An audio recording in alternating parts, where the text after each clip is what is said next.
In the next 2 minutes, we'll expose an invisible gas that rides your breath, then reveal the unlikely container that fooled investigators. Hong Kong, May 22nd, 2015. A mother, 47, and her daughter were found unconscious in a locked yellow Mini Cooper, parked roadside.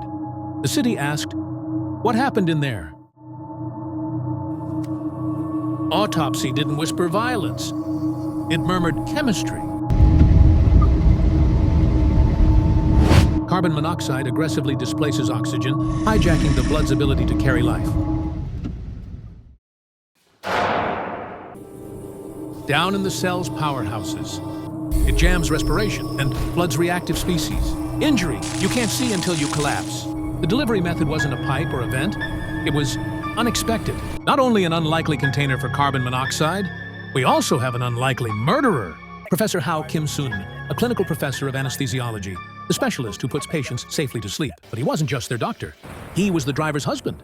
He was the passenger's father. So, why? Why would a man who saves lives design a sealed chamber to end them? He was living a double life with his former student, but leaving his wife meant handing over half his fortune. Instead of planning a divorce, he planned a funeral. But Professor Khaw had a problem. He couldn't be at the crime scene. On May 22nd, he ensured he had the ultimate alibi. He was miles away, teaching a university lecture witnessed by hundreds. So, how do you poison a car from across the city? You don't need a remote detonator. You just need a slow leak and a yoga ball. He managed to force a retrial, but on January 14th, 2025, justice caught up. Guilty again.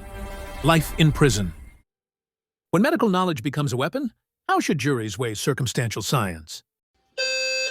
And for you at home, install CO detectors. Tap watch next for Bruce Lee versus Water. Then vote Shipman or Dunch. Whose medical mechanics should Dr. Ernst dissect next?